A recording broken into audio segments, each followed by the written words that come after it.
Hello, everybody, and welcome to Jacqueline Rose Women's Health. I'm so excited to have you here for another Women's Health Wednesday Live. And today I am diving straight in to my personal experience with gluten.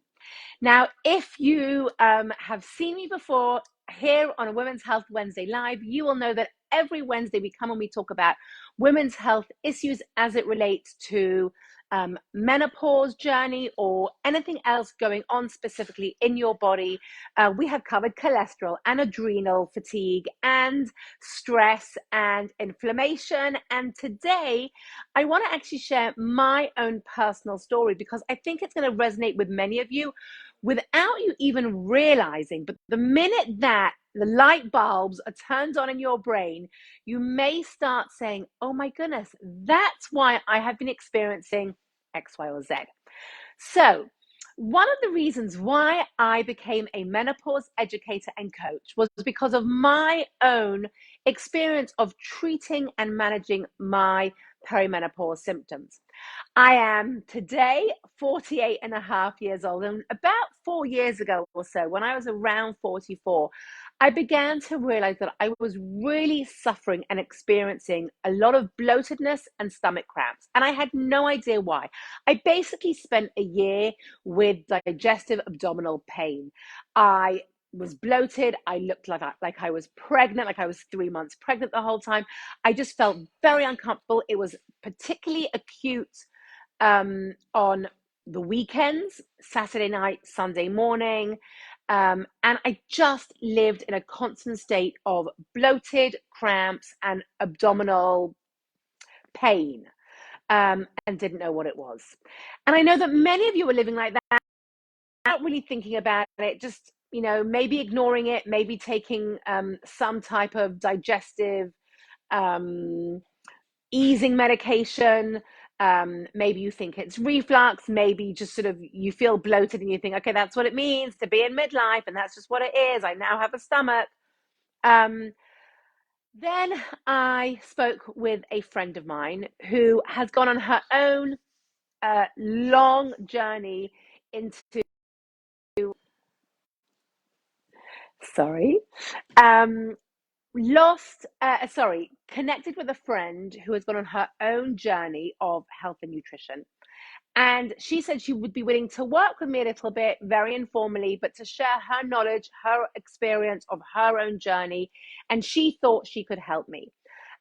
Turns out she was 100% right, and she did help me. And this is what I discovered. And this is now one of the reasons why it's critical for me to share this information and these messages with the women that I work with, because I didn't know this information before. I had no idea about this. And I think that so many of you have no idea about this. But once you know it, once you realize it, once you understand what is going on in your body, you can then start making the changes so that you feel better and manage and treat and even eliminate your symptoms.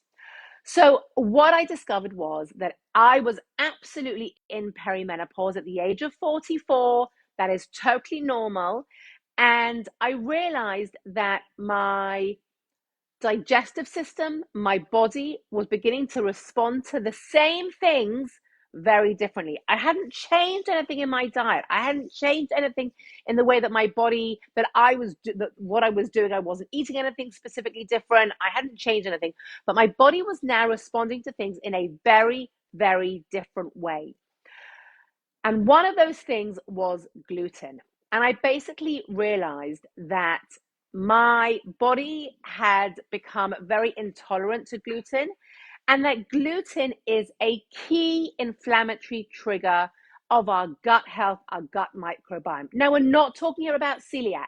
We are not talking about a medically diagnosed, potentially life altering allergy of celiac. Those people who are celiac are allergic to gluten. We are talking about sensitivities and the way that our body responds to the foods. What I actually now realize is that for years I was having that afternoon energy drop. And that afternoon energy drop was primarily triggered by what I was eating for lunch, which was usually bread or sandwich based something. I may have been doing healthy stuff, but there was always a bread component to what I was eating. And I would automatically, within usually within an hour, maybe an hour and a half of eating, I would have this energy plummet for years. That's just what happens. That's just what it means to be a busy working mother with young kids and running around and doing things. That's what we just assume is going to happen. You have lunch, and then in the afternoon, you have this energy drop, this fatigue, this lethargy, not being able to keep your eyes open.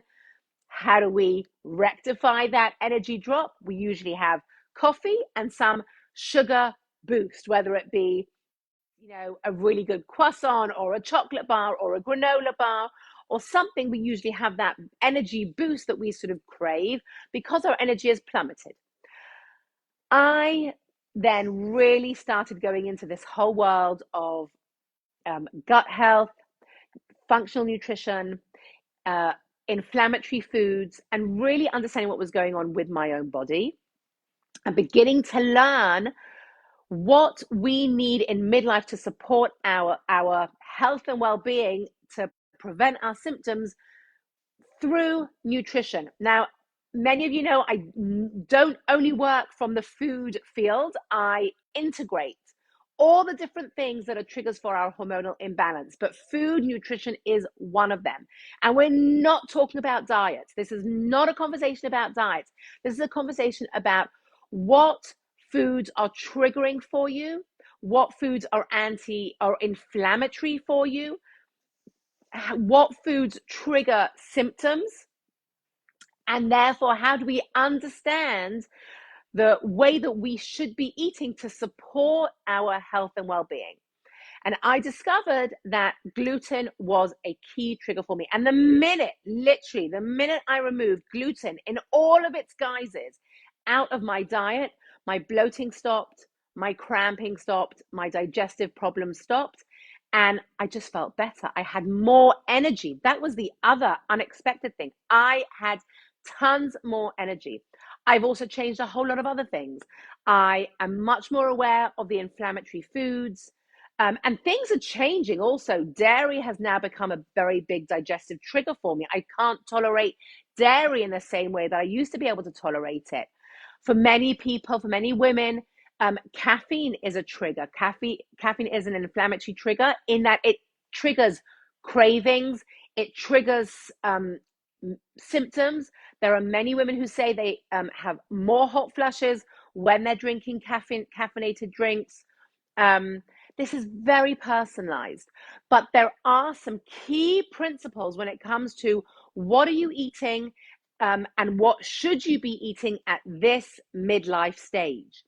So we first have to look at the key trigger foods, for inflammation and for hormonal imbalance. And they are gluten, carbohydrates, and sugar. Dairy possibly, caffeine possibly, and some other inflammatory groups of foods. What should we be introducing into our diet is a lot of good quality high proteins and a lot of good quality high fats, nuts and seeds, and lots of vegetables and cruciferous vegetables, and really the whole range of different vegetables, and some other bits and pieces that we want to have in our diet to help support us. But I want you to really start thinking about, how does the food I eat make me feel? Not does it fill me up, not do I enjoy it, but how do I feel afterwards? Does something trigger a craving for me? Does something trigger me not feeling so great afterwards? Am I more gassy? Do I feel bloated? Do I have energy? Do I have a sugar drop? How does the food make you feel? Are you noticing a pattern that certain types of foods may trigger an exacerbation of your perimenopause symptoms?